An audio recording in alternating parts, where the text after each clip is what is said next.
This is Sicarius Draconum, Dragonslayer. The best I ever made. It's beautiful, but I never had the nerve to use it. I really wanted a good-looking spear and got one. I've been asked about that spear by collectors. I actually think I have it at home. The manufacturing of that spear, that was Elliot Scott. He had a guy, a wood carver, a single person who carved all the decorative heads. And they made it, and I said I need it so that it can cut lead. And they manufactured that so it could happen. Stay away! They made the pond where she swims. They created a pond on the lot at Pinewood that was in an actual forest right adjacent to the studio. There is a moment at that pond, after the young people have been swimming, where they're coming out, there's a strange moment where he realizes something bad has happened. And there's a silence in the forest, and the camera drifts over the lake. And we did 3 takes, but I didn't use the best take. I used the second best take because at the beginning of the camera move, it was a boom shot. The camera comes down over the lake. A dragonfly flies in front of the lens and then shoots away. I deliberately used that take because a dragonfly coming into our movie, volunteering itself, hey, I heard you need dragons, here I am, right? Showing up for that shot was just so extraordinary. Now be it known throughout the kingdom that this maiden, having lawfully been chosen by a deed of fortune and destiny, shall hereby give up her life for the greater good of our land. The most difficult part of the process was a full-scale dragon. And we were trying to be judicious because the manipulation of something of that size was very, very difficult. We're talking about heavy, heavy pieces on steel cable, which had to be disguised. Could not digitally paint out anything. So the sequence in the film where the virgin maiden is chained for sacrifice and this creature is coming up out of the steamy depths, the underworld cave, that was designed to be done with those full-scale pieces where she would interact. And I had designed a sequence in which the dragon was playing with her the way a cat plays with a mouse. And so the full-scale dragon claw was meant to gather her in and send her over here, and then the tail would curl and bring her back around here, and it was choreographed in the storyboards, and nothing worked. It was built, I think, very quickly, and it didn't do all the stuff that Matthew wanted it to do, which happens all the time. That stuff is beyond the capability of what the tools were at that time. Eventually, when we got to Jurassic, that group managed to get it to be, with a lot of testing, months and months in advance, managed to get the stuff to work really well.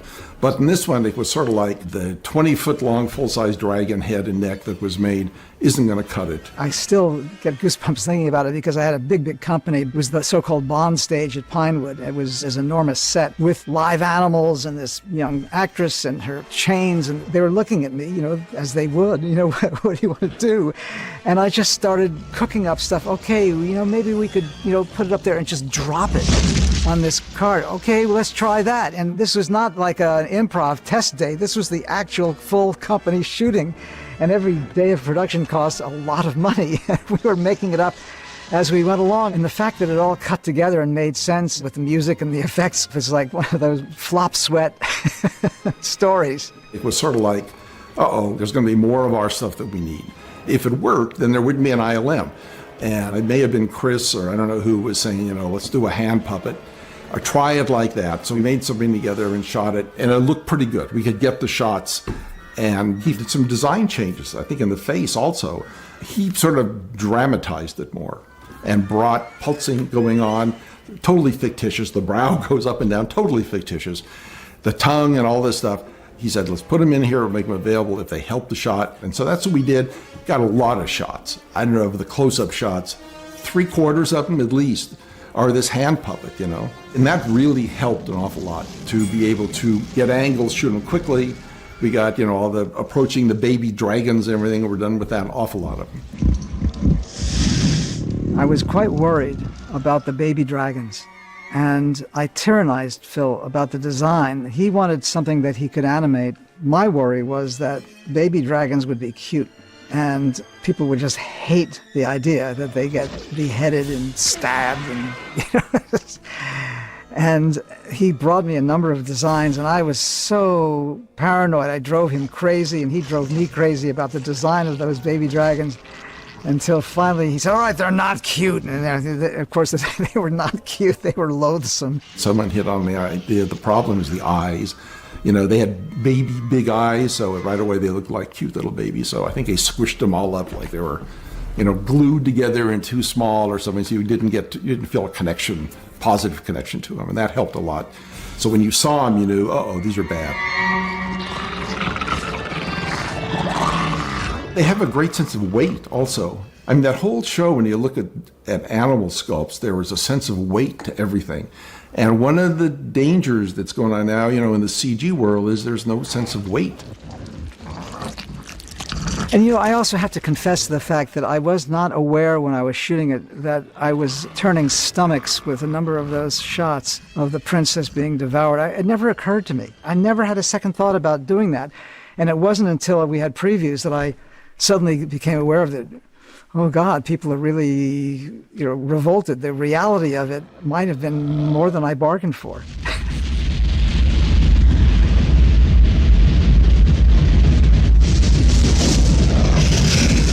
Shooting the Lake of Fire, it was not easy to work there, but we only found out like a day or two before that when they put everything on at once, it would spread and lay across the surface of the lake and then would spread in that fashion. We didn't know what we were going to get, and I was delighted with it. And then there were actually columns of flame that appeared. I don't think anybody had banked on that. And we were very, very lucky that we didn't burn the place down, because it was really pretty massive. Those are 10-foot tall columns of flame.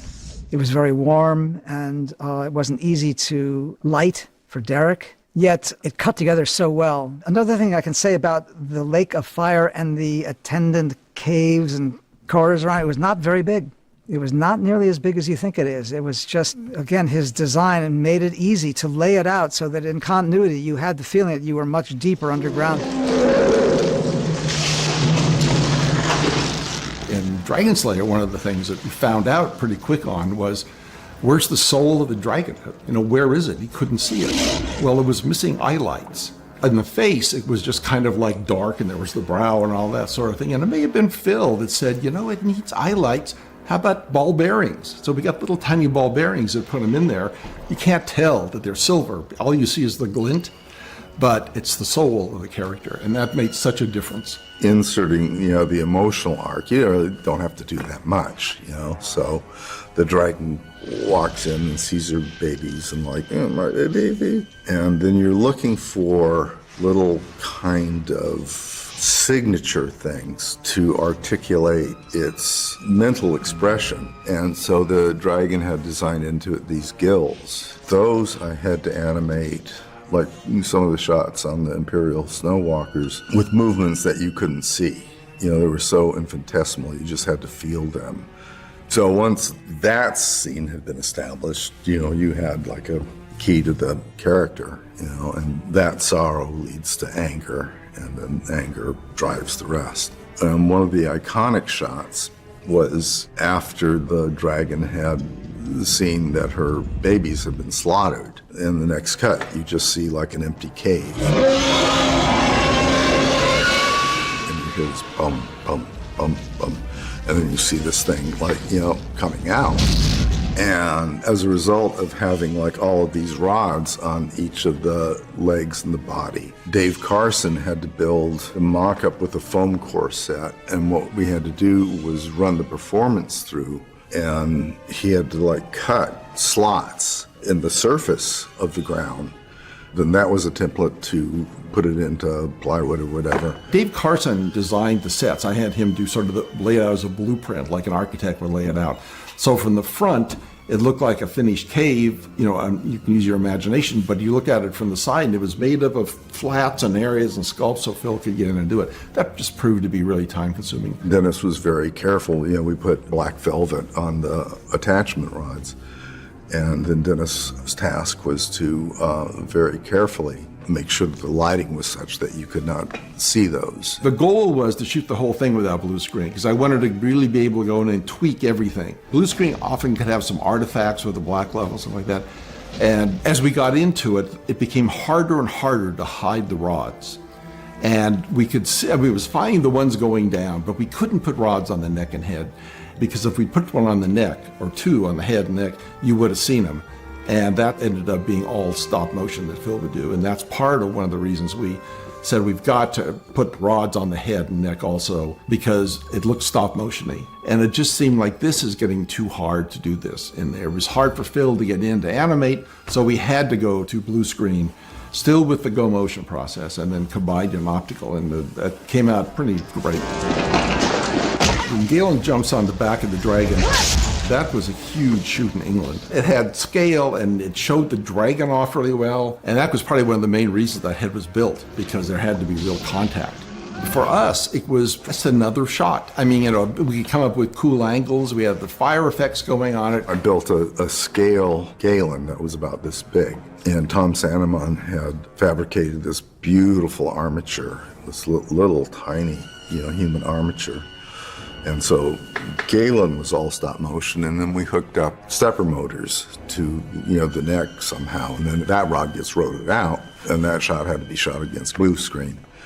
So that allowed for the motion blur. It really showed off the go motion, the blurring being accurate, because the thing is thrashing to the left and to the right. On some of the shots, we took the taking camera off the tripod, and I put a Polaroid up there, and I just kind of ran through and blocked the movements that way, and took shots every 6 frames. And then I had a flip book. And so I could go back and forth and refine the process that way, so we didn't waste a lot of time doing a bunch of takes. In the setups where we did of the dragon actually walking in the cave set and everything, I used bridal veil, which is what brides used to often wear, translucent, and you can hang it up tight. And it's white, but you have no lights on it. You can't see it, but it fogs a little bit. You put a little light on it, and it looks like smoke that's in the air. And I'd have 2 or 3 layers of those, sometimes even slightly in front of the camera, selectively, but actually within the set, maybe between the dragon and the set behind it or in front of it. And it makes it harder to see it, which is a really good thing. I think that's one of the things that's appealing to it. You got the design, that's phenomenal. You got the performance of it. You got the fact that half the body's covered by these big wings, like it's trying to navigate the situation. And then you've got the peekaboo lighting, and I think the fact that you've got this haze, I think all those are adding up into this emotional response you get when you see those shots in the show.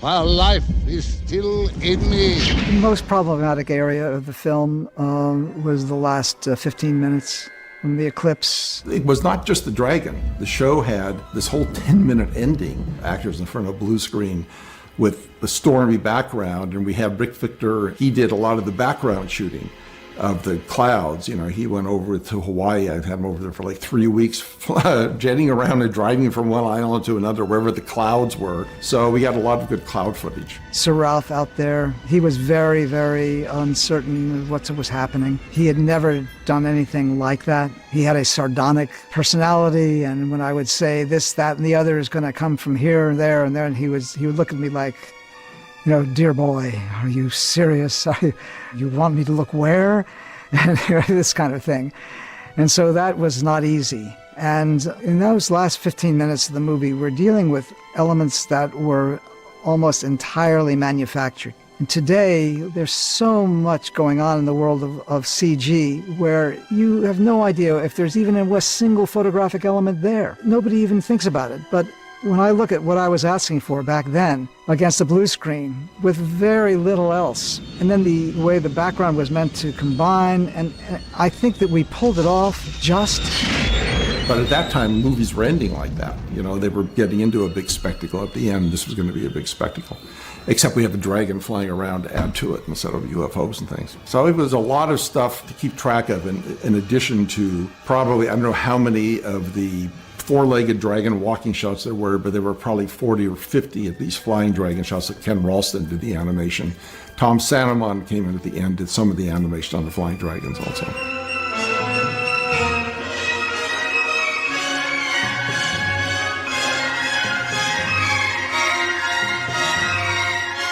Another thing that I was very worried about, maybe unnecessarily, overly, was the look of a flying dragon. I was worried that this kind of movement would not be menacing. I felt that outstretched wings gliding was most like an attack fighter plane. And so I wouldn't let Ken Ralston and Phil and those guys do a lot of wing flapping. Maybe I almost regret that in a way, because I think they could have sold it. But it's where, what's in there is not bad. We did build the armature for the wings to be go motioned during it, and it is in a few of the shots. I made like 2 flying dragons that were about this big. And then my friend Stuart Ziff, he engineered this, it was like a clock inside the armature that had these worm gears, and that went to a flexible cable that was attached to a stepper motor, so that Ken could program the wings and get a motion blur. So as the shutters open and all the regulars are moving, the wings are getting all the right blurs and everything.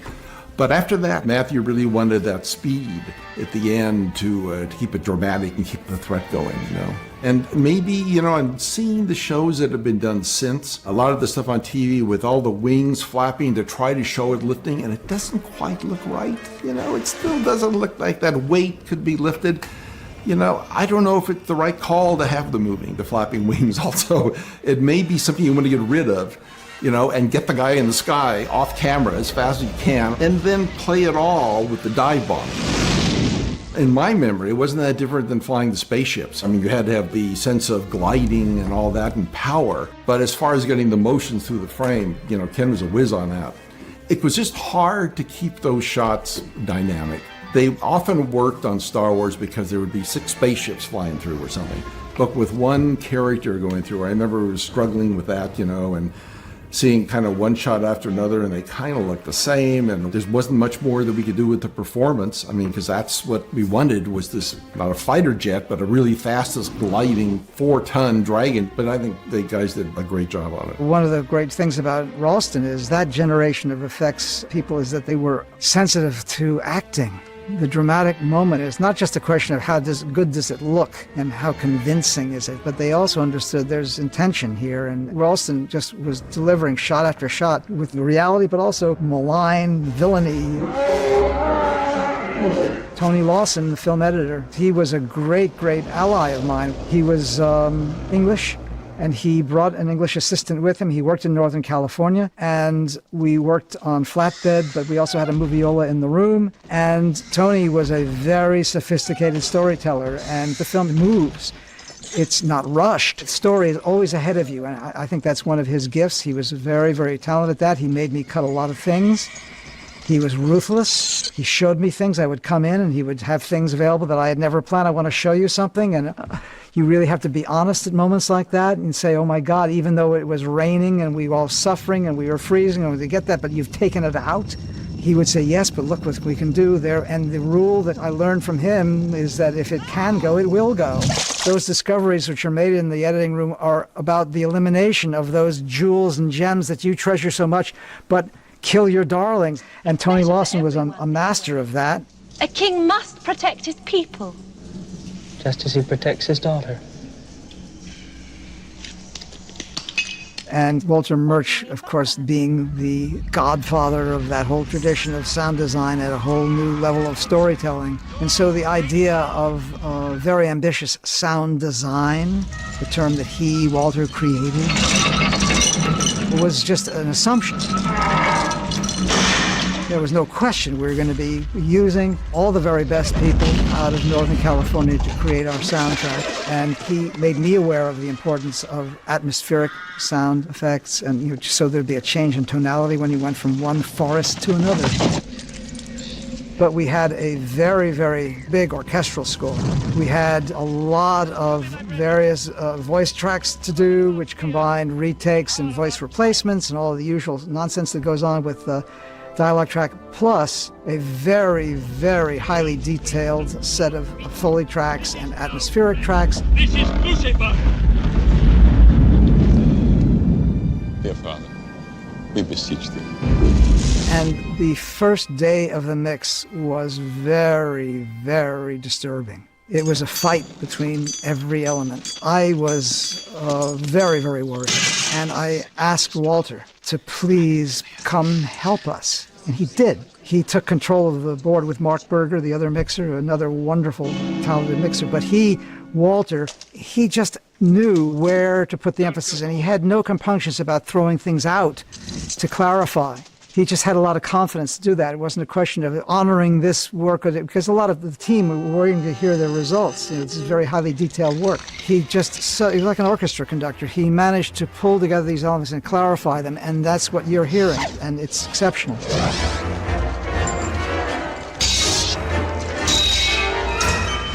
Alex North. I admired his work from seeing his films, and I had a few conversations with Alex, and eventually I think met him in New York, and we really got along very well because I wanted a modernist score. I even played him segments of various symphonies by Prokofiev, and his favorite composer, as it turned out, is Prokofiev. So that was the beginning of our collaboration. And I was really fascinated by his process. He was being very ambitious with his score in atonality. I think it's a very, very effective score.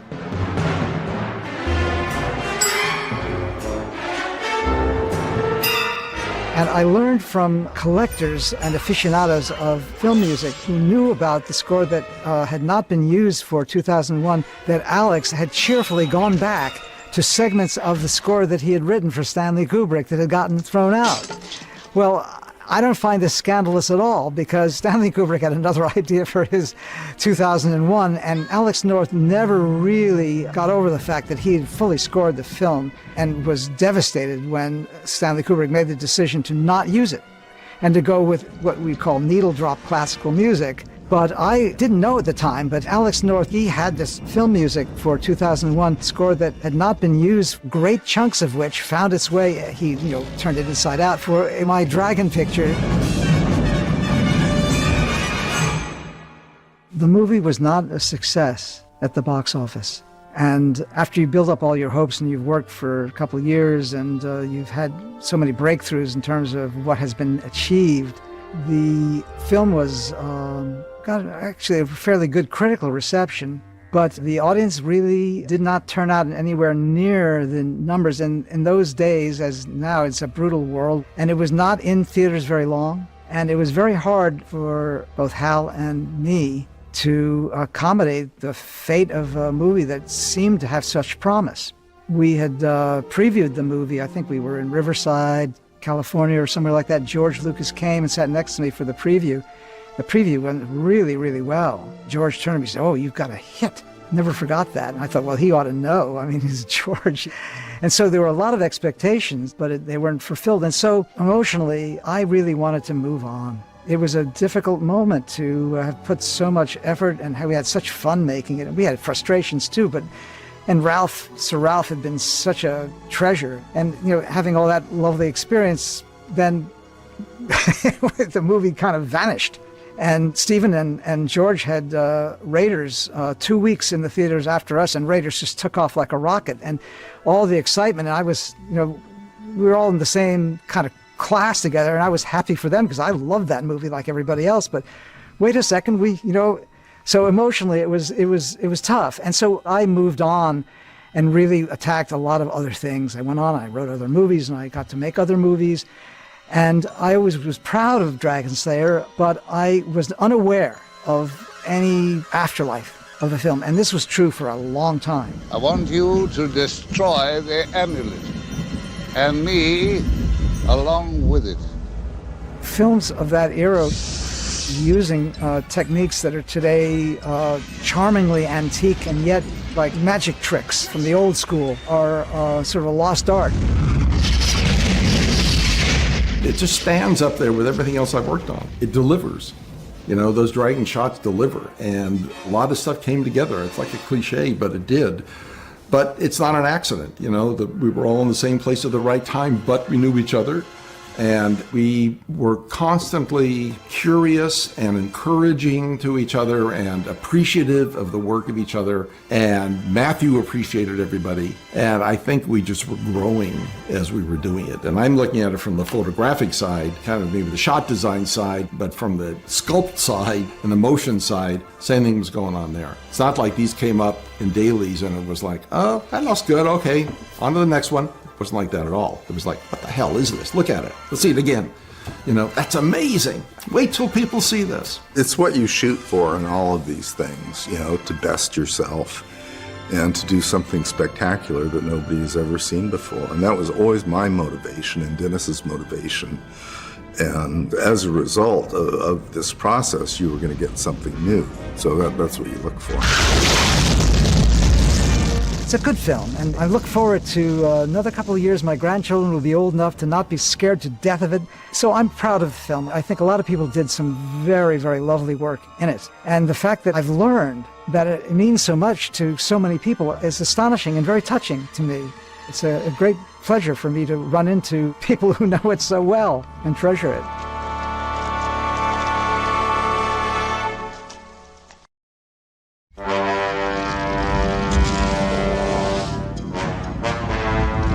Are you afraid of dragons? No.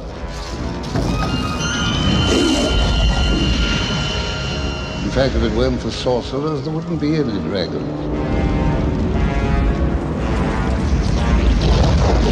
Once the skies were dotted with them. Magnificent horned backs, leathern wings, soaring in their hot breath wind.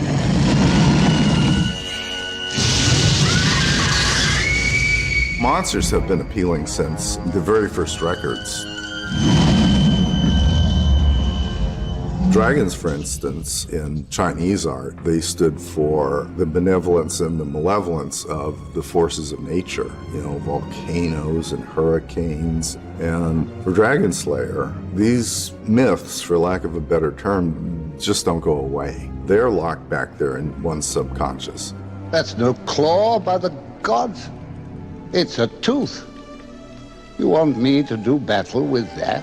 There's a lot of instinct in people that fears that face and also maybe the entire shape. And the fact that it at times is thinking, it's not just an animal, it's like a thinking animal. Your king's made a pact with a monster. I love creatures and I love seeing them. That's one of the reasons I really was excited about doing Dragonslayer, was to try something different.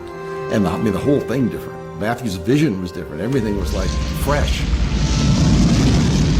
Dragonslayer was born out of the combination of the Tolkien world and the dragons therein, plus the fact that suddenly, instead of outer space, the technology at ILM could render a creature on a level unknown prior to this.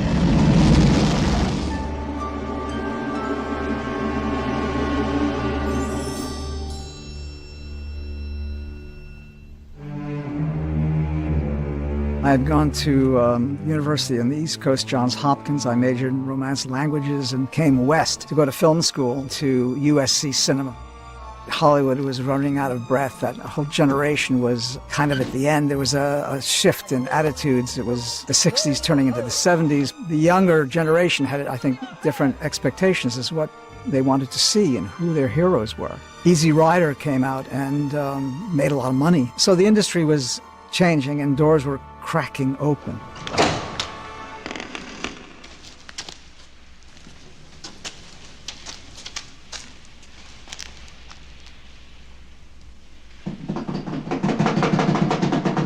When George Lucas was at USC, he asked me if I could write the screenplay for a short. And he had this idea, which he described to me in detail, which was THX 1138 4EB. In the student film world back then, that movie became a legend. Nunc habemus lucem. And I was very, very good friends with Hal Barwood, who was another student at USC. And the two of us talked all the time, generating story ideas without really having any plans for them, but wouldn't it be neat if, the kind of thing. And so we started thinking about writing together, and we wrote very quickly because we were full of enthusiasm and full of ideas. And it wasn't until, I think, our 6th or 7th screenplay, which was Sugarland Express, that something got made. Magic, magicians.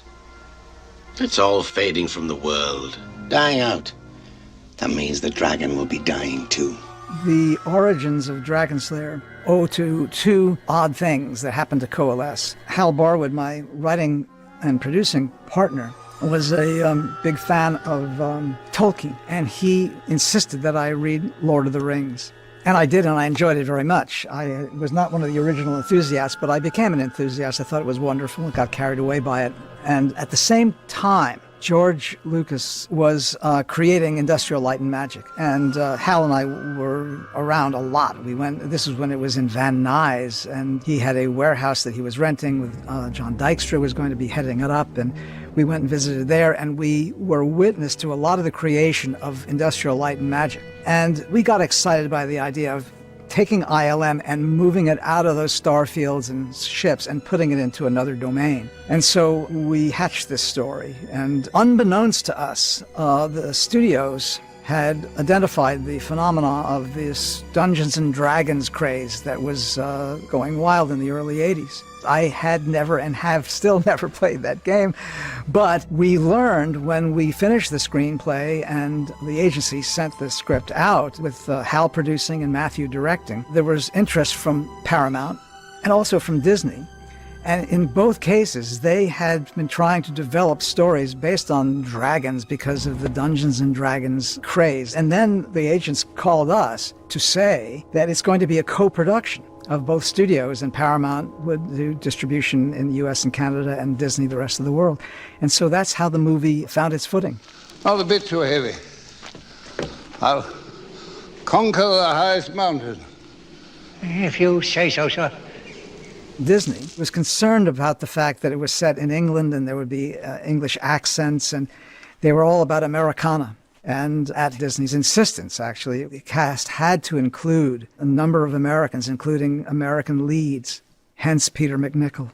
It is the duty of those who hold the power to protect those who are weak-kneed. Weak and in need. Weak and in need. And for...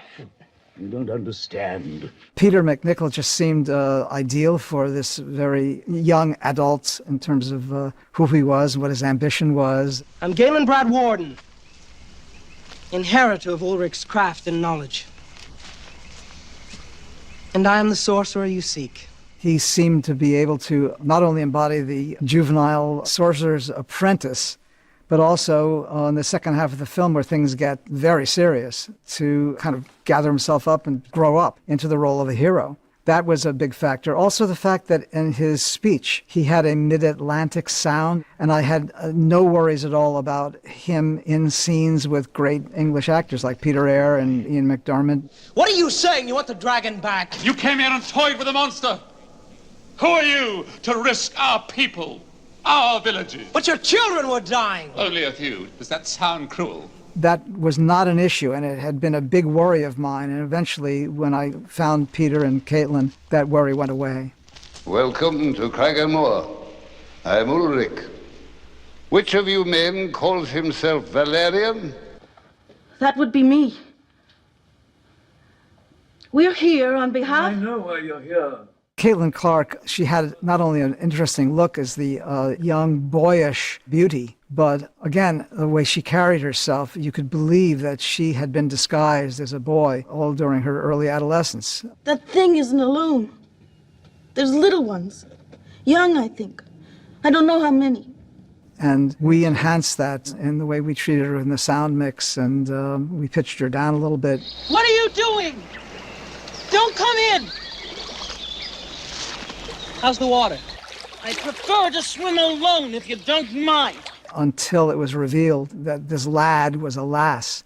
And then we just stopped in the mix. We took out that filter. You'll be ripped limb from limb. This is the last time I'll ever speak to you. So that she had her normal speaking voice. I don't think people would be literally aware of it, but it would help sell that point. We have visitors. I will see them. You will? Yes.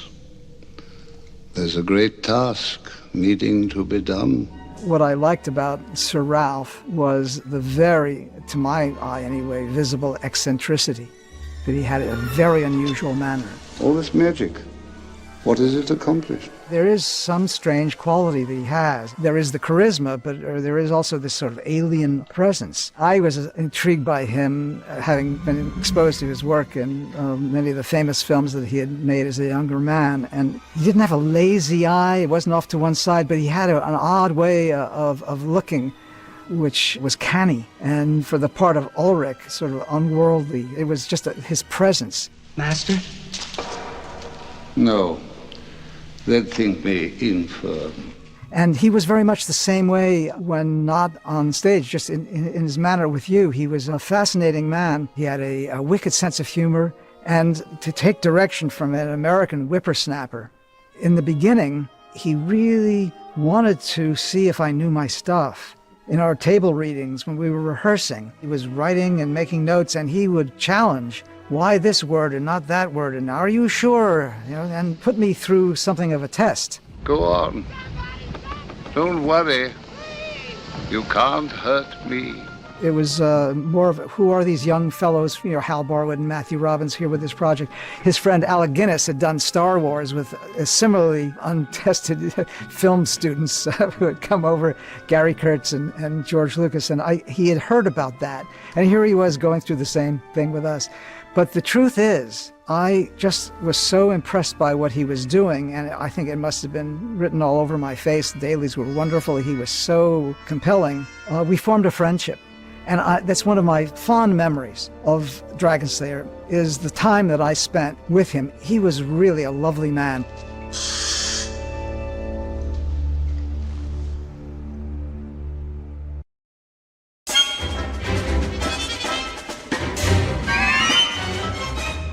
What do you think about it? Your tricks and your knavery.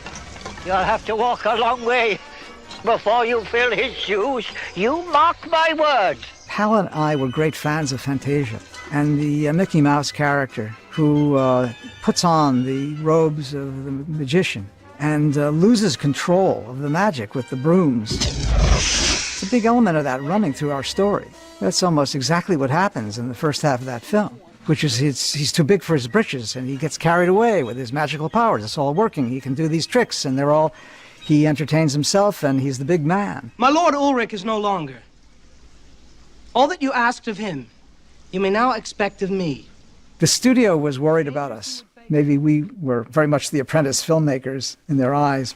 The task he would undertake, I will now fulfill. And so Paramount put Howard W. Koch on to be a producer with Hal Barwood. And Howard was a seasoned veteran with many, many years in all areas of the business, and a wonderful man. Was a grandfather to us, and he had been president of the studio here. I mean, this was his lot. And so they had a lot of confidence in him. And he had never made a film with anything like the technical demands of our film. And he was, in the nicest possible way, bewildered by these technical conversations about these elements and these plates and these blue screen shots and all the rest of it. But he was very reassuring to the studio people back here, and he protected us. I mean, the studio was seeing just bits and pieces here and there, you know, the typical effects film.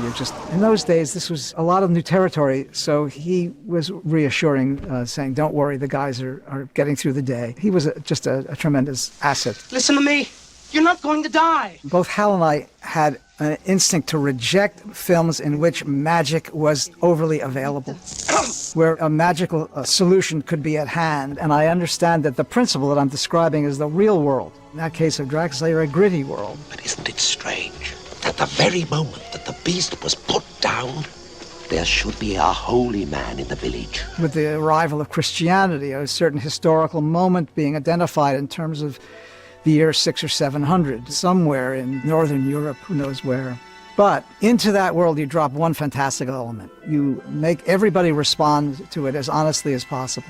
And I just think it just generates a lot of entertainment, for one thing, but also you get into what people are made of, which is where all the drama lies. When a dragon gets this old, it knows nothing but pain, constant pain. It grows decrepit, crippled, pitiful, spiteful, Matt, was insistent that the dragon, be old and crotchety and was in a great deal of pain, because it was, 1,000 years old. The implication is that it's the last dragon, the end of a kind of fabulous tradition, storytelling of humanity believing in things like that.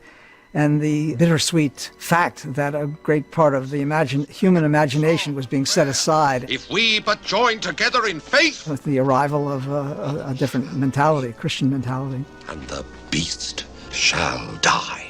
Arise, children of the Lord. Forsake forevermore the pagan mysteries. The irony it's kind of evident, I guess, in the film is that Ulrich himself is the last of his kind.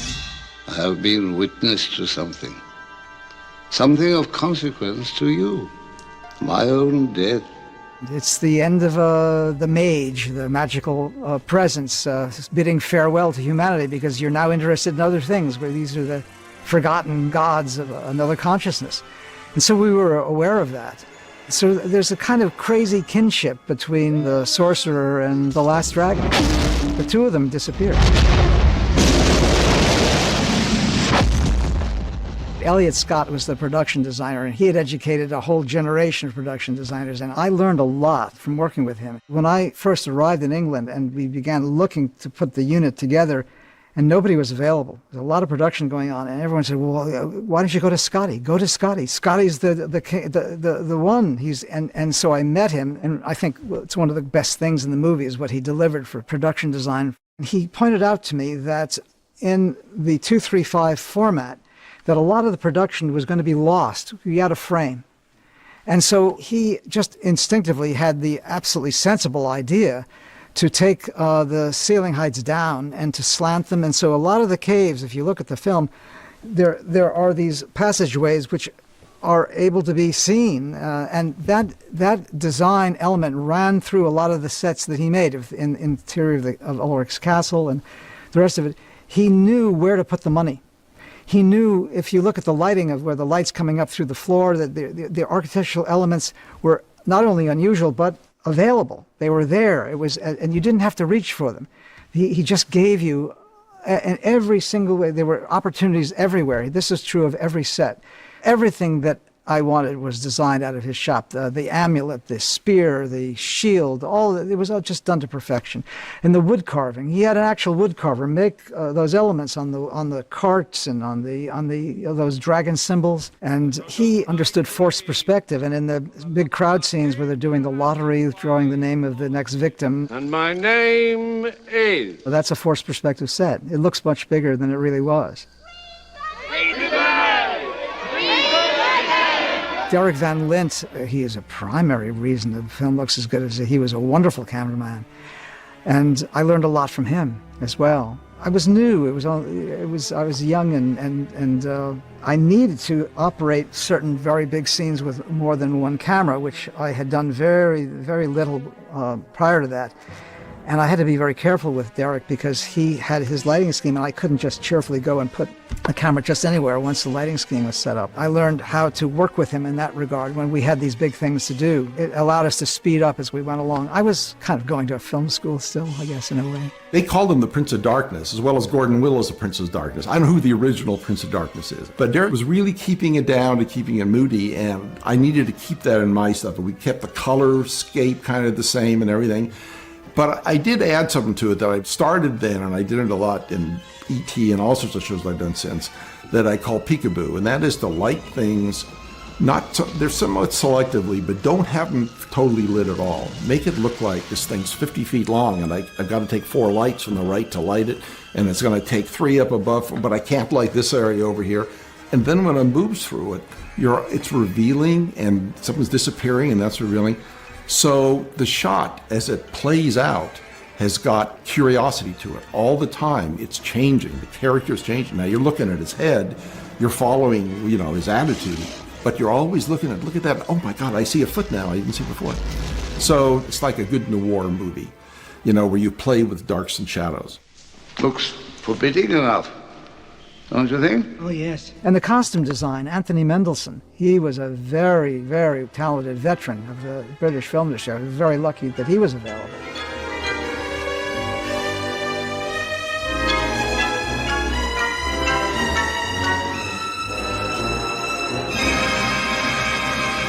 And he worked with Sir Ralph, and Sir Ralph had a lot of growing confidence in us because he got to work with two of the people. He was very aware of who they were. And we had Bruce Nicholson, who was doing the matte photography. In the world of matte photography, he is one of those legends. He was very important. He designed a lot of techniques that made properly done matte photography as convincing as it can be. It's very hard to say that to audiences today because the original transfers to VHS and DVD didn't capture that at all. On the big screen, Bruce Nicholson's work was really impeccable.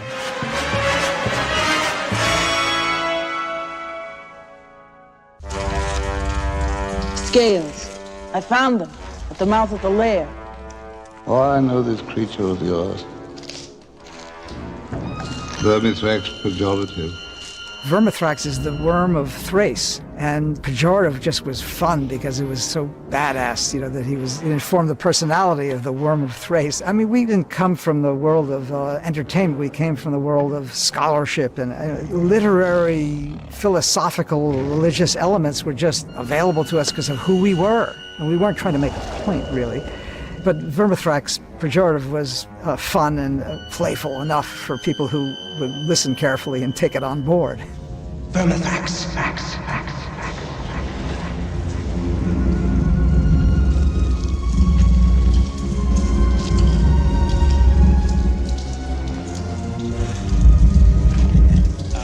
Unclean beast, get thee down! David Bennett, the late, great illustrator, was somebody we knew in Northern California. He was a very talented artist, typographer. He designed the logo, the typography of Dragonslayer, which is now everywhere. He created that font. He was a wonderful artist, and he designed the dragon. Dave couldn't figure out, apparently, what to do, how to break what that dragon design should be. And he said he got an idea watching TV or something. And he sort of put a spine through it. And he made that snout really strong and the brow strong. You look at his early design, sketch of it, and it's like, that's it. And an interesting thing was that if you look at Dave in a profile, he's got that forehead and he's got that nose kind of like that. That initial shape is Dave Bennett's face. Those eyes, David had big blue eyes, very prominent, and prominent jaw. Without that much morphing, you could turn him into Vermithrax. It always amused me, and used to tease him about it. You still wish to be a sorcerer?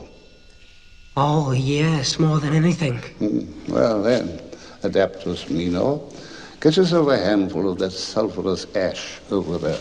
Matt Robinson, Hal Barwood, the producer and the director, were friends of George's and had worked on his and Steven's movies. So this was their next big movie. So that's where we met. With Dennis Murin and ILM, I had a very, very solid team. There was no shopping for effect. In fact, in those days, there was no rival. ILM stood alone. There was just nothing comparable. Well, we had just moved up from LA for Empire Strikes Back. And so we were like 2 years, a year and a half into it, when we were wondering what's going to happen after this. Is George going to make a third Star Wars film? Somehow somebody said, well, can we fill this time slot in? And I guess Matthew Robbins and all kind of knew George and said, well, maybe here's a project we can bring here. And Stephen was interested in stuff, and Raiders, was floating out around there. So it seemed to be a way to keep the company open until George decided he was going to do another Star Wars film.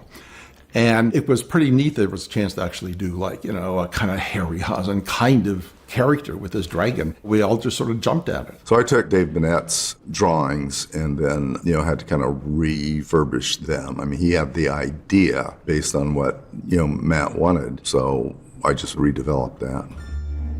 I looked at a lot of footage of Komodo dragons and went to the zoo and checked them out because that was the closest thing I could find.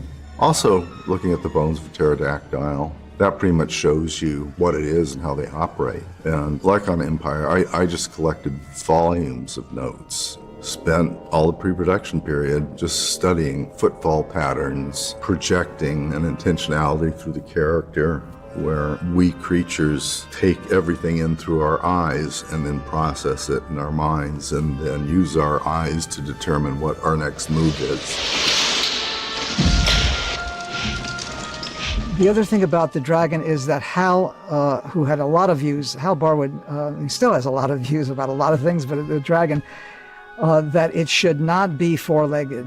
It should not be a reptile with wings added. that it should be bat-like wings, which has, of course, become the cliche, but that it would have to somehow crawl through the underworld on those very same wings, which would be really weird, and Phil totally captured that. He wanted it to appear physiologically like a real animal, not something that had, 4 legs and then wings. We started out with, first of all, how are we going to get the dragon stuff really working? And then, of course, was Phil and Ken Ralston, who was a great sculptor, animator also, puppeteer, and that team between those guys were going to be able at ILM to do it. Our part of it. And as we geared up, we decided we're going to do stop motion, which was going to require an armature, and Tom Sanamon, the great armature builder, he was involved. This was very much the ILM process. They divided up the labor, who was going to do what. By that time, I was casting and attending to everything else. They asked for the boards. I did the storyboards with David Burnett, and then they took the boards, and with their effects producer, they broke the boards down, who was responsible for which element. Once the design was locked down, what I would do is over the articulated skeleton, that looks like this, that allows us to move everything one frame at a time, I sculpted a musculature. And then my approach was, I read up a lot on taxidermy, and I would make these skins. And it was very important to get the scale right. And so I found shot from bird shot that was very tiny, and would tamp them into clay, make a mold of that, and put colored latex into that. And then I would use paper glue to glue that on to the substructure, the foam latex, and I would be very careful to put wrinkles in it.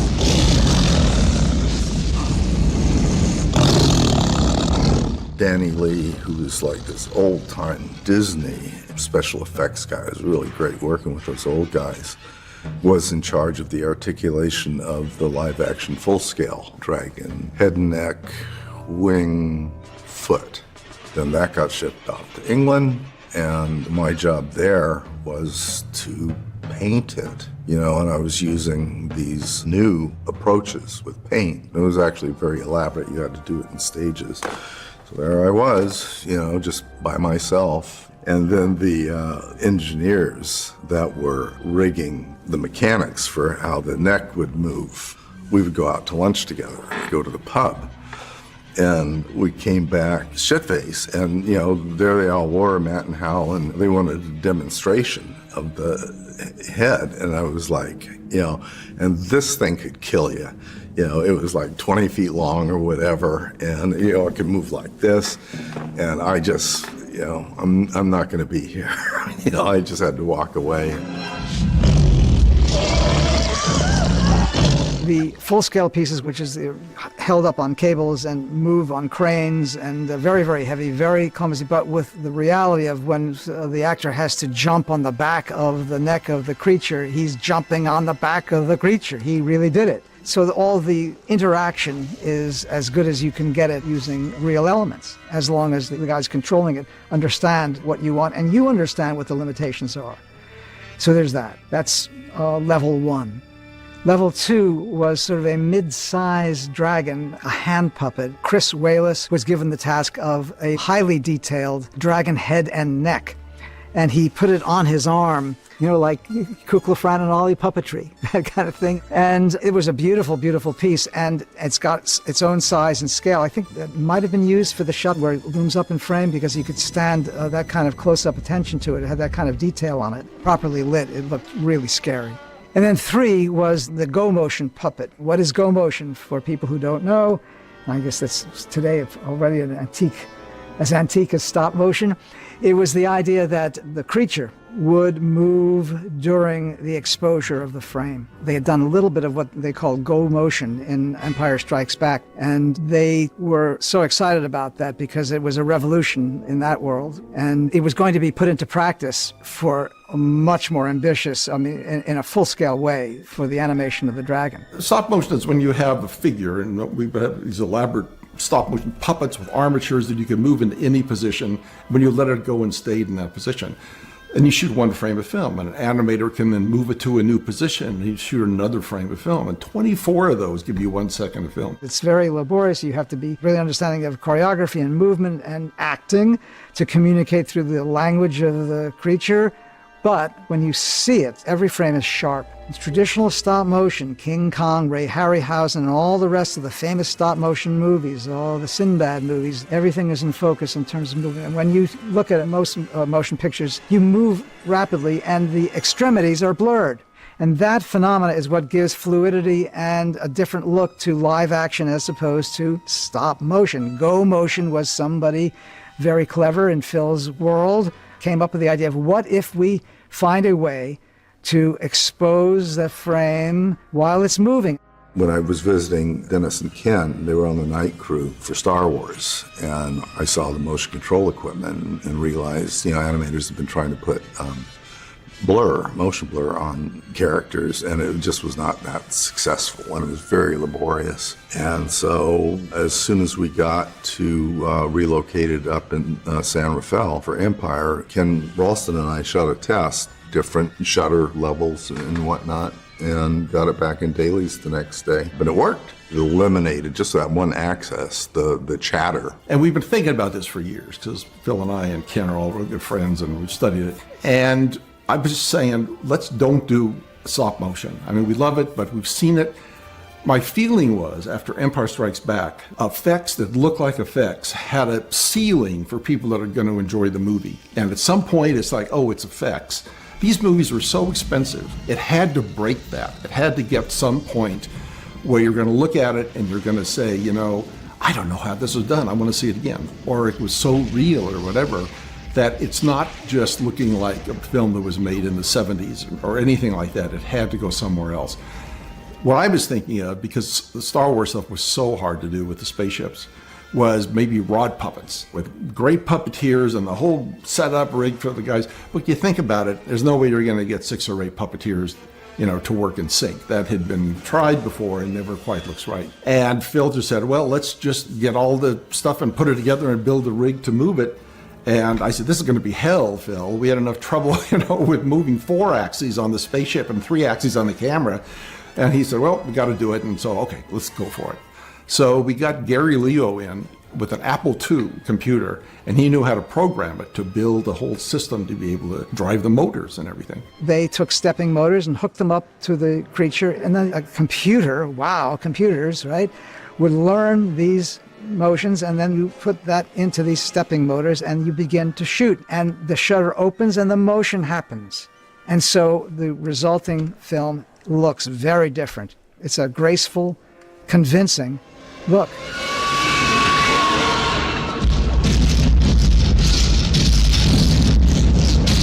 The dragon was maybe like 3.5 feet long from snout to tail, and the body was about like this. And off each leg, or each wing point, in some cases, there would be a rod attached to it, and that rod is going to a motor down below that could go in at least 2 directions, and could also maybe have a 3rd direction to it. And if the joints were loose, you could make the thing go kind of anywhere you wanted. So with that, you could get rid of the hand movement every single frame and have the computer play it back. And because when it's recorded at a continuous motion. So what it does is it takes the jumps out of the stop motion.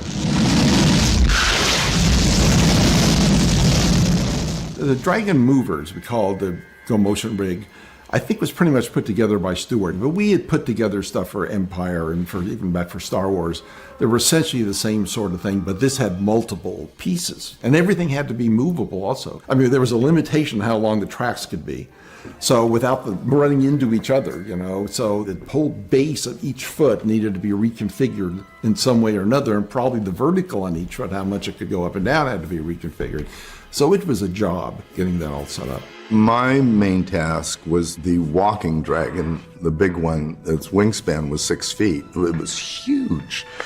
And those were the scenes I shot in the cave. And then Ken Ralston and Tom Sanamon, they were simultaneously shooting all the flying dragon material while I was doing the walking dragon. The Go Motion system did not handle everything. There was still a lot of handwork that Phil was doing on the neck and head. and the wings and all that had to be done. So it was always one frame and then Phil would go in. Dragonslayer is the same approach that I used on Empire. And on Empire, I was not at the skill level I needed to be. I felt. Everybody else thought it was okay, and it was like, nah. And so Dennis Muren had found the very first reel-to-reel tape stop-motion devices. We managed to track down one of the first, if not the first, solid-state digital black and white recorders, so we could shoot one frame at a time and then play back, 48 frames and then run it back to the beginning so we could check the animation. You could actually check the work compared to what you had done 15 minutes ago and by actually running it, frame at a time or 24 frames and forward about whatever it is, and Phil could go in and fix the pops here and there, and Matthew would have a comment and say, fix this and fix that. So it was a great way of reviewing without committing. There's still a million things that would go wrong in dailies, but you knew you had fundamental performance. Between other tasks, I would just went in there and animated 6 hours, 8 hours a day until it's the urban myth of the 10,000 hours. You have to put in 10,000 hours before you get to the other side of this curve, and then it just happens. And that has to do a lot with muscle memory. It just takes a while for that stuff to burn in. Some shots that we did might take Phil, a week and a half to program, something like that. And it was very time-consuming. But you got it on film, and it's like, I've never seen anything like it. It's like, I always thought that this is what you imagine a stop-motion thing could look like. And it doesn't look like boring anymore or like a documentary because the designs are so fabulous, but you're seeing it with less artifacts, so it's closer and closer to your soul and terror and reality and awe and all that sort of stuff. We invited Ray Harryhausen to come over at one time. He was in the area and came by and took a look at it. And he's always been a very gracious guy. He was always secretive. And we just sort of opened up the place for what we were doing and wanted to get his feedback. And we're very proud of the design and putting together this machine and the whole mentality of Star Wars and Close Encounters and that whole era of moving forward with it, putting it onto something that he knew, which is stop-mo, and saying, can we apply new thinking and money to what you were doing? And the result was, holy mackerels, the amazing dragon. He couldn't deny that the work was pretty extraordinary. We were just very happy we got through it. And it was so hard at the end. The slogan we had was no mo gomo. And yet we pulled it out again a little bit for Jedi. But Dragonslayer was the hardest we ever had to do. Still alive.